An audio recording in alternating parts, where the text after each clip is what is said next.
Pourquoi utiliser des algorithmes en infertilité? Bonjour, je m'appelle Virginie Terrier et je suis cofondatrice de Fertiline. Bonjour, je suis Adva Goulman et je suis cofondatrice de Fertiline. Dans cette vidéo, nous allons vous parler des 4 raisons pour lesquelles nous utilisons des algorithmes pour gérer les situations d'infertilité. Nous parlerons donc de la prise en charge de tous les paramètres, de la puissance des algorithmes, de l'absence de biais et de la disponibilité de l'accompagnement.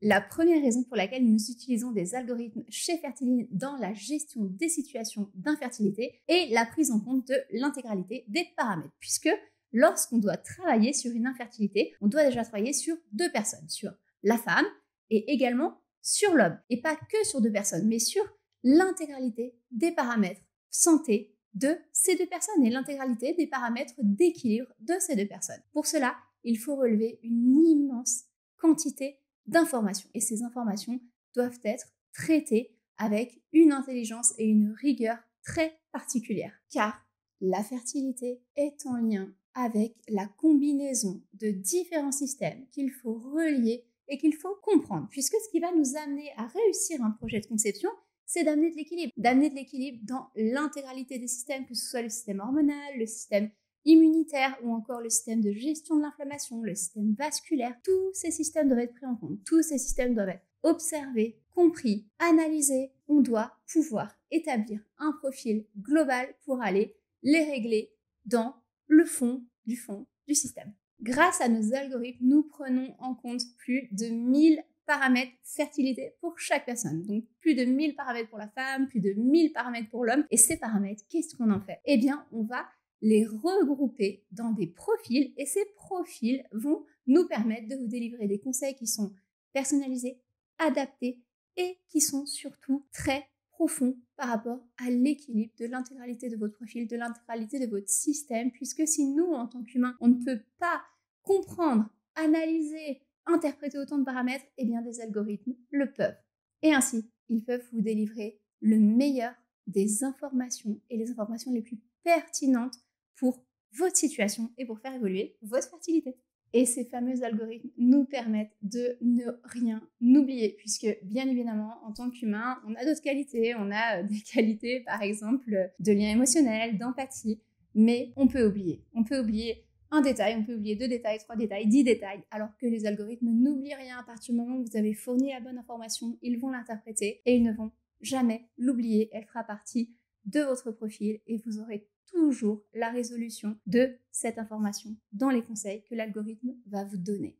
Également, il faut comprendre que tout ce travail qui est multifactoriel, tous ces paramètres sur lesquels les algorithmes vont travailler, eh bien, ont été intégrés à l'algorithme, bien évidemment par des humains, et pas seulement des humains, par des professionnels de santé et de branches diverses. C'est-à-dire que tous les professionnels qui ont contribué à la construction de ces algorithmes peuvent être par exemple des médecins spécialisés en épigénétique, des gynécologues, des spécialistes de la PMA, des spécialistes par exemple de la biologie nutritionnelle, également des nutritionnistes, des micronutritionnistes. Les algorithmes sont donc le reflet d'un travail d'équipe et de nombreux cerveaux de professionnels de la santé qui ont mis dans ces outils le maximum de tout ce qu'ils ont appris pendant plus de 15 années chacun de pratique. C'est donc un travail puissant de combinaison d'informations qui est renouvelé en permanence, puisque de façon permanente, nos algorithmes sont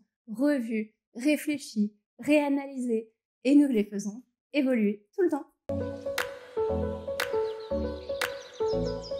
La deuxième raison pour laquelle nous utilisons des algorithmes dans le cadre de la fertilité, c'est la puissance que ceux-ci nous permettent d'avoir. Puisque, encore une fois, la fertilité est complexe et il y a un facteur qui est essentiel, c'est le facteur temps. Évidemment, quand on a un projet de conception, eh bien, dépendant de notre âge, on a parfois la montre en main. Il faut aller le plus rapidement possible et le plus rapidement possible, il faut comprendre l'intégralité du contexte. Et lorsque vous remplissez un questionnaire dans le cadre d'un algorithme, eh bien, il faut savoir que cet algorithme non seulement ne va rien oublier, mais en l'espace de 40 à 50 minutes, va vous restituer un rapport complet et des conseils 100% adaptés à votre situation, que vous soyez l'homme ou que vous soyez la femme, et ces conseils et ce rapport, qui est un rapport en général qui va faire entre 20 et 40 pages, vraiment adapté à vos besoins, est l'équivalent de 6 à 10 consultations chez un professionnel de santé. C'est vraiment une base incroyable qui vous est délivrée en un temps record. Et encore une fois, cette base est un regroupement de données de plusieurs professionnels de santé et de la fertilité. Donc, ce qui nous intéresse particulièrement les algorithmes, c'est la puissance, la rapidité à laquelle ceux-ci peuvent générer des informations qui sont justes, qui n'oublient rien, qui sont adaptées à votre profil et que nous pouvons utiliser aussi par la suite dans le cadre de nos accompagnements, puisque ces algorithmes et les programmes qu'ils délivrent restent chez Fertiline en permanence la base de notre travail. La troisième raison pour nous d'utiliser des algorithmes dans le cadre de la fertilité, de l'infertilité, du désir de conception est l'absence de biais. Alors, qu'est-ce qu'un biais? Eh bien, tout simplement, nous, en tant que professionnels de santé, nous avons souvent, lorsque nous sommes face à des personnes, ce qu'on appelle des biais émotionnels. C'est-à-dire que, moi, ça m'est arrivé plein de fois dans ma pratique, une personne va commencer à me raconter des fausses couches, des histoires qui sont dures à entendre, et en fait, automatiquement, je vais me sentir émotionnellement affectée par cette histoire. Et il faut savoir que notre cerveau émotionnel est un cerveau différent de notre cerveau analytique. Or, ce qu'une personne vient chercher avec nous en tant que professionnels de santé en consultation, c'est de l'analyse. Et cette capacité d'analyse, elle peut être complètement perturbée si on est émotionnellement atteint. Et je pense que vous avez peut-être pu l'observer, ou parfois vous êtes allé dans des séances avec un professionnel de santé, un thérapeute, un naturopathe, une nutritionniste, et puis vous avez commencé à raconter une histoire douloureuse. Et là, vous avez peut-être pu percevoir à la fin de la séance que vous avez pu échanger et avoir une bonne qualité d'échange, mais que vous n'avez pas eu l'analyse que vous auriez aimé avoir. Et bien tout simplement, c'est ce qu'on appelle le biais thérapeutique humain. C'est que à partir du moment où vous êtes une personne humaine, vous allez avoir des biais et vous allez avoir des émotions qui vont être intrusives pour votre cerveau analytique, ce qui fait qu'on peut louper une information, 2 informations, 3 informations. Et au-delà de ça, on a un autre type de biais, c'est qu'en tant que professionnel de santé, alors tout dépend des pays, mais par exemple dans le pays dans lequel moi j'exerce, dans lequel la plupart de nos thérapeutes exercent, nous avons des obligations de formation continue. C'est-à-dire qu'en permanence, on doit faire des formations, délivrer des attestations de formation. Et il suffit que vous fassiez par exemple une formation, je vous dis n'importe quoi, mais sur le microbiote, et bien pendant 2 à 3 mois à la suite de cette formation, vous allez penser que tout le monde a un problème de microbiote. Et ça, c'est totalement humain. À partir du moment où vous avez ancré une information très forte, vous allez la délivrer à quasiment tout le monde. Et c'est un biais que tous les professionnels de santé ont. Et malheureusement, beaucoup de personnes en paient les conséquences, puisque finalement, ce biais nous empêche de voir la réalité et nous oriente vers un espèce de monofocus qui n'est pas forcément le bon. Et moi, c'est ce que j'aime particulièrement dans les algorithmes, c'est qu'ils restent toujours notre base de travail, même dans les accompagnements, et que du coup,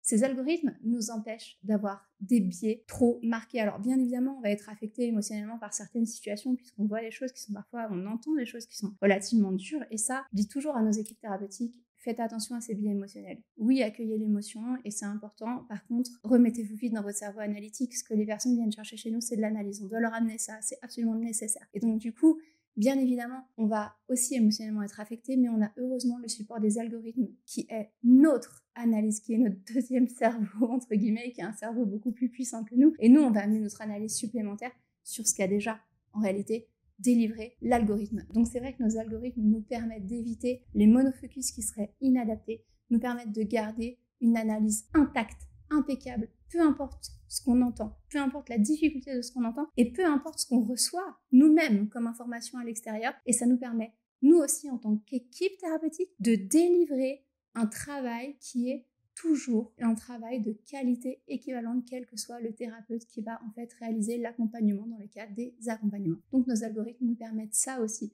d'éviter vraiment les déviations que nous avons nous en tant qu'humains et de garder une partie analytique au cœur de notre pratique. Cette partie analytique complexe va également nous éviter de se focaliser uniquement sur une pathologie comme le font la plupart des personnes, puisque par exemple si vous venez nous voir avec une situation d'endométriose, en tant qu'humain on pourrait mettre toute l'énergie autour de cette endométriose et ne pas prendre en compte d'autres paramètres qui sont très importants, comme notamment les niveaux de stress, certaines carences, alors que là encore, nos algorithmes voient tout ça et nous affichent tout ça sous les yeux. Donc ça nous permet d'être vraiment très lucide sur l'intégralité du contexte et de la situation.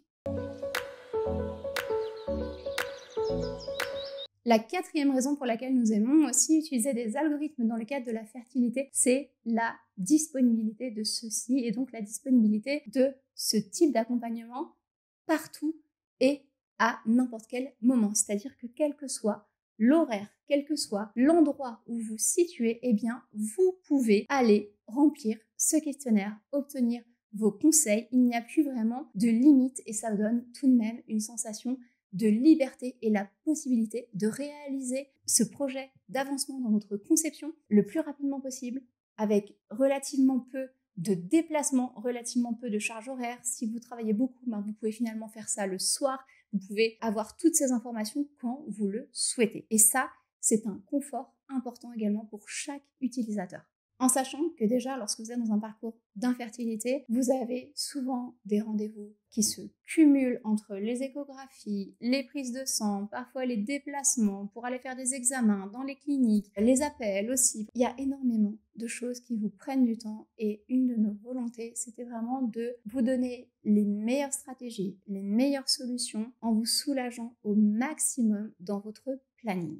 Et afin que nos conseils puissent également être disponibles de façon permanente, nous avons aussi récemment intégré un chatbot dans notre espace utilisateur avec une intelligence artificielle qui s'appelle l'IA que nous avons formée avec nos connaissances et qui est capable de vous répondre sur de nombreuses problématiques et de vous répondre surtout instantanément puisque bien évidemment nous avons d'autres outils, nous avons d'autres plateformes dans lesquelles vous allez pouvoir échanger des informations avec nos thérapeutes, mais nos thérapeutes ne répondent pas dans les 5 minutes, alors que l'IA peut vous répondre immédiatement. Et si la réponse qu'elle vous a fournie ne vous convient pas ou n'est pas suffisante, vous pourrez dans ce cas interagir dans la communauté, mais au moins vous pouvez avoir des réponses très rapides grâce à cette nouvelle assistante virtuelle. Cette biodisponibilité, elle est très très importante et elle est importante aussi puisque aujourd'hui Fertiline regroupe les meilleurs acteurs du mode de vie et de la fertilité. Aujourd'hui, il existe peu d'experts qui ont le niveau d'expertise de Fertiline dans le cadre de la fertilité et notre objectif aussi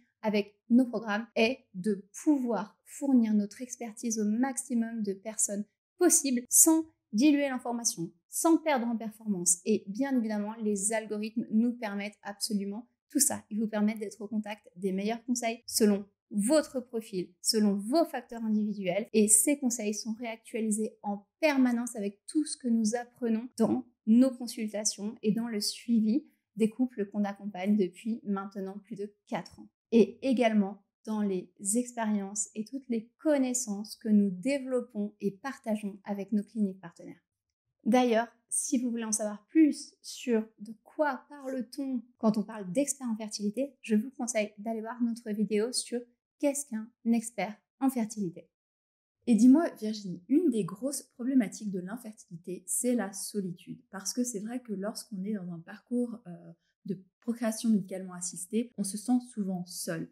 Et avec un algorithme, eh bien, on est à nouveau seul devant son ordinateur. Comment on peut répondre à cela ? Alors, il ne faut pas oublier que Fertiline, bien évidemment, si on a des algorithmes pour augmenter notre niveau de performance et pour maintenir un très bon niveau de performance, et ça marche très bien. Par contre, derrière ces algorithmes et dans les solutions in-concept, il y a aussi une communauté. Cette communauté, déjà, c'est une communauté assez particulière dans le cadre de l'infertilité, puisque c'est une communauté forte et positive, c'est-à-dire que on est face à des personnes qui ont tous décidé de reprendre le pouvoir face à l'infertilité. Ça donne une ambiance très porteuse. On a vraiment une communauté de soutien qui est incroyable. Nos thérapeutes qui interagissent dans la communauté ont aussi une qualité d'échange qui est quand même très, très, très importante. Et dans la communauté, on se crée des amitiés, on crée des liens. D'ailleurs, la majorité des personnes nous disent « Ah, maintenant, j'ai mon bébé. Puis en fait, c'est super cool parce que du coup, je suis aussi amie avec une autre personne qui a réussi. » Il y a plein de belles histoires comme ça parce que Fertiline, c'est pas que des histoires de grossesse, mais c'est des histoires aussi de grossesse, avec d'autres grossesses, avec des amitiés, avec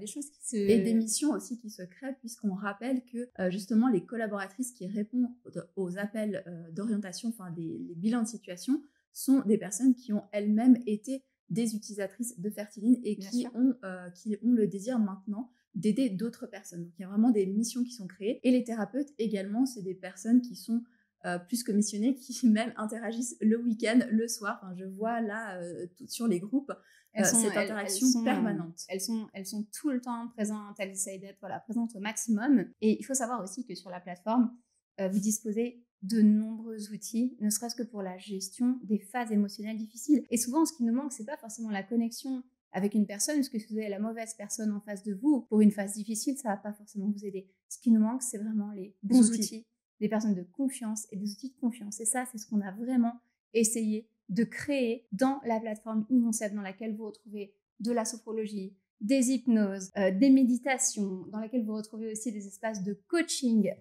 où vous pouvez travailler sur des exercices pour justement votre perception d'échec, pour les phases d'attente. Donc il y a énormément d'outils. Cette communauté qui est très puissante, et si vous ressentez le besoin d'être accompagné de façon beaucoup plus importante, d'être soutenu, d'avoir des personnes qui vont vraiment prendre en main votre dossier, vous amener là où vous devez ou voulez aller, en tout cas, et ce, le plus rapidement possible et avec le maximum de moyens, nous avons des solutions aussi pour ça. Nous avons les solutions My Big Bee Accelerator et nous avons aussi les solutions Fertiline Lab qui peuvent vraiment faire un pas en avant et avoir là une connexion très forte avec notre équipe, avec nos thérapeutes, où finalement, on constitue plus un groupe, mais on constitue une petite équipe bien solide qui va vraiment alimenter votre projet et tout mettre en place pour que vous puissiez l'amener au bout et dans les meilleures conditions. En gros, Fertiline, c'est un expert de votre fertilité qui regroupe de l'expertise, des thérapeutes, des personnes missionnées, et nous vous conseillons donc d'aller voir notre vidéo sur qu'est-ce qu'un expert en fertilité. Si vous aimez nos contenus, n'hésitez pas à liker, partager, commenter et vous abonner à notre chaîne. Si vous avez des questions sur nos solutions, n'hésitez pas à réserver un bilan de situation avec l'une de nos collaboratrices.